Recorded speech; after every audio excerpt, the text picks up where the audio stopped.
most of you know, the donation from our first meeting went to Hands On Outreach here in Saskatoon.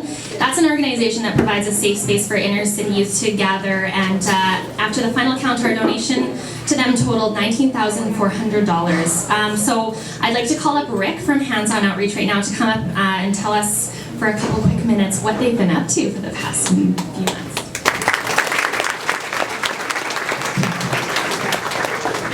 Good evening.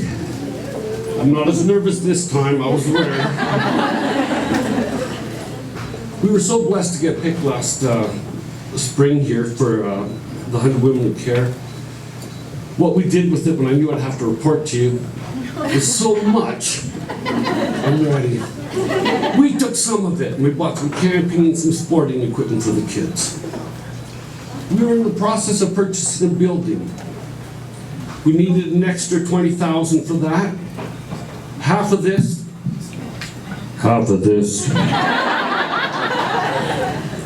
Half of that donation went towards that, and somebody else matched it, so that's where that other 20 came. On the corner of every 23rd, we now own that property.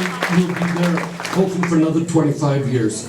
What an opportunity to continue blessing these kids. You made that possible. You helped us do that. Another thing that we took a couple thousand out of that kitty for was a beautiful car. Have any of you noticed it at the show and shine or on the internet? We've been building it for quite a while right now. We just got it estimated. It's $50,000 ride. The kids at Hands On made it. 12 to 16-year-old boys and girls. And some of the people that were on that, we picked the more creative kids to work with these adults that volunteered their time. And I think of two girls that were hurt pretty bad that really didn't want to be around men at all.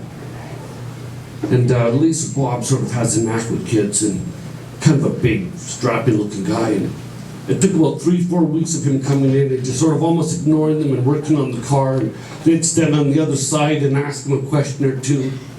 About a month in, they're standing close enough. A few months in, they're putting on their gear and they're joking with Bob. And to this day, they were in here earlier this week to Hands On. And to watch the growth these girls had, to watch how love from strangers just broke through to them.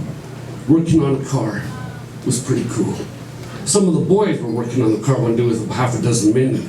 They had these root beers afterwards, and they were about 8 years and 9 years old. They were the youngest group we have. We popped open the root beers and they got a little bit of grease on them. They're all standing around the car like they own the garage, and they go, "Oh, it's good to work on cars." The difference you allow us to make to these kids. I told you we have a lot of parents in this city that love their kids, but we also have a lot of parents that forgot they had kids. Talking about daddies, forgot they had precious little daughters out there. So we took a fair amount of that money and we bought undergarments and products for the girls. What we were able to do because of you has changed our dynamics to the point where probably 15-20% more kids are coming in right now with supplies being met. The last few months we went through a lot of clothing, a lot of groceries. We do that all the time. But what we go through the most is hearts. I had several thousand kids in this summer. Several thousand, a little over 3,000 kids came in our doors. Be able to bless them, let them walk up with what they need. Groceries, whatever it happens to be. That's our privilege. But we can't do it without you, without the city. What you did last time was absolutely amazing. And it's my honor, my privilege just to thank you.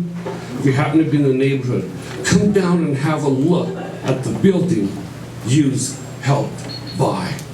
Blessings, ladies. Thank you.